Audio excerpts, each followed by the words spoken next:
All systems go. Clear for liftoff.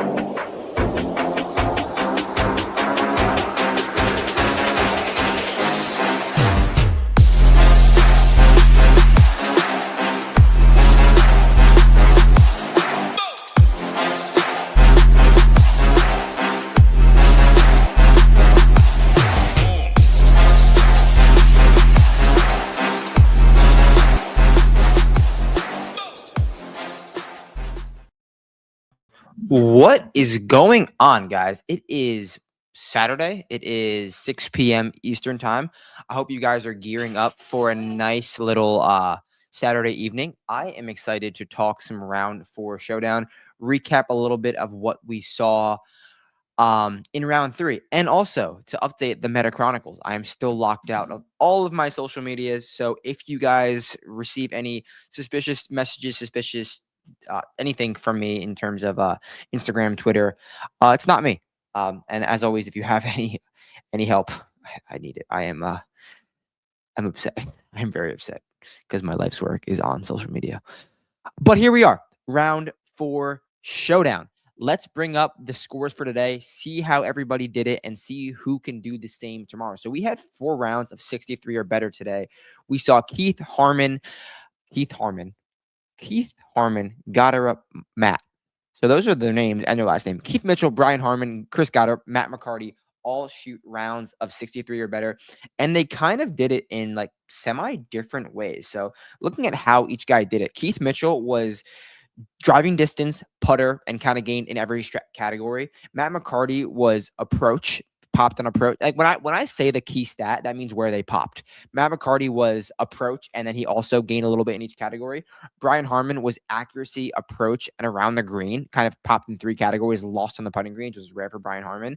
And then Chris Goddard was driving distance, around the green, and all green. So we didn't see as many of the pop approaches as we saw in rounds 1 and 2. I don't think that is gonna be the same tomorrow. I think we're gonna get back to the normal Travelers Championship accuracy and approach key stats in round 4. Looking at the weather for tomorrow, we're gonna see a little bit of rain. So kind of similar conditions to what we've seen the past few days. Sorry, this is Sunday. So rain from 12 p.m. on. Will they move up these tee times? I have to sneeze.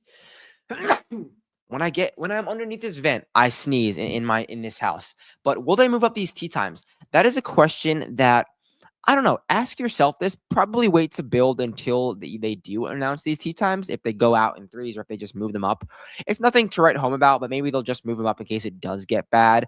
But nonetheless, the conditions are going to be easy all damn day. Low wind, little bit of wind, basically the same exact scoring conditions. We could have record-setting scoring at the Travelers Championship this year. So even if it does rain, 0.1 inches, like it's not going to be anything absurd. And like we saw guys score in the rain the entirety of this week. So easy scoring conditions. I don't think anyone is off the board, but I'm going to stay with kind of the PM wave again, even though we were wrong today. So this is the score. I'll update it. This is the wave splits from today.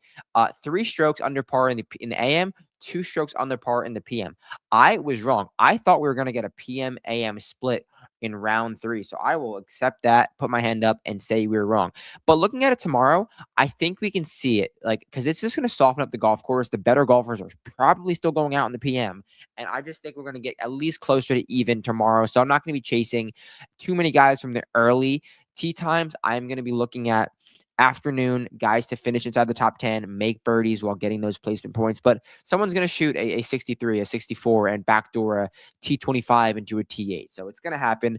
Looking at contest selection for tomorrow, this PGA Tour Showdown $250 for max. I love this contest on Sunday. So looking at the details, 10K up top, you can put in four lineups for 1K, and you could 10x that while cashing a fifth. A first and a fifth, build a tight player pool if it works out. Top 40 lineups pay out versus only 177 entries. I like that percentage. I like this payout structure.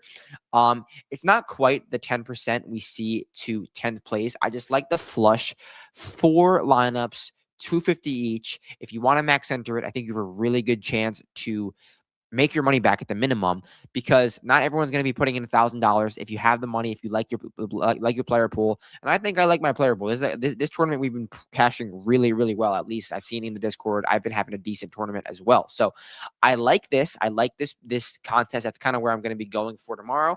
And we're going to use the tools. We're going to use everything on the site.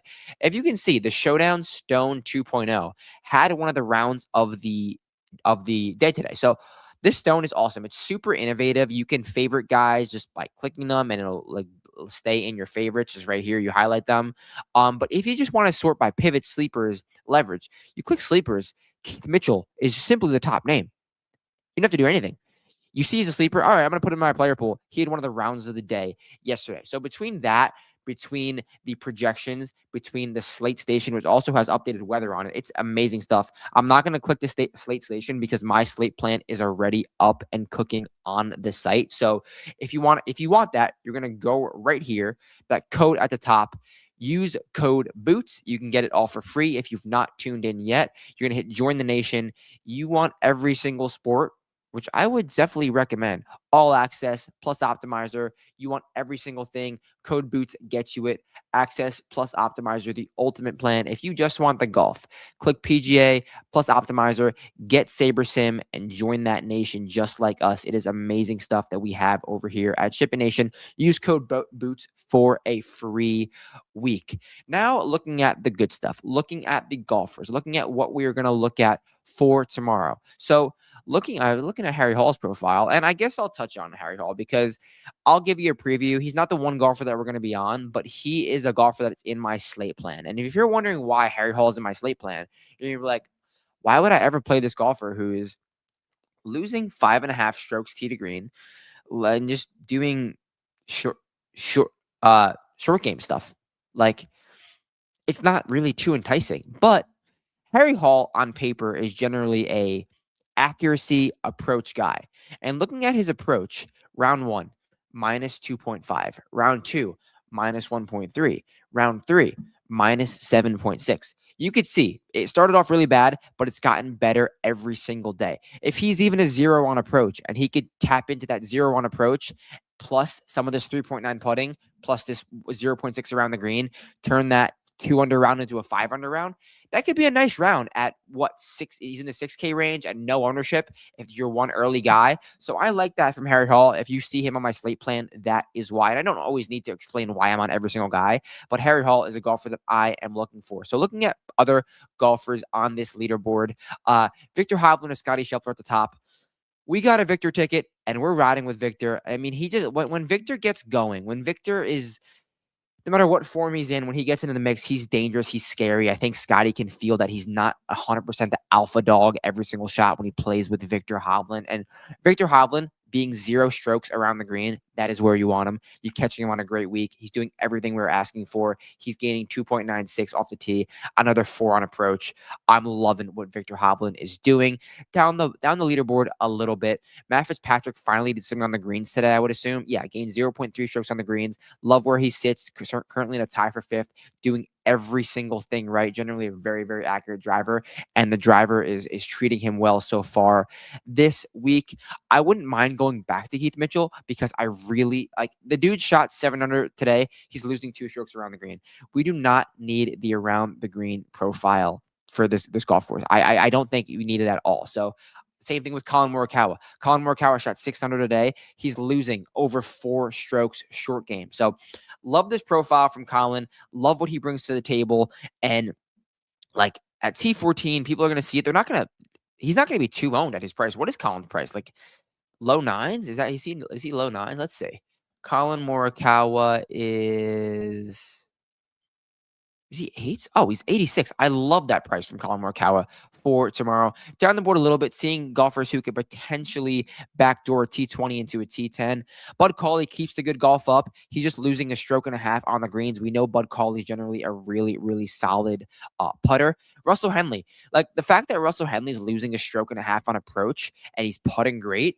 I mean, I wouldn't be scared of that profile because we know Russell Henley's best asset is approach. He's driving it great. He's very accurate. You're giving Russell Henley middle irons and short irons. He should have a nice round once in a while.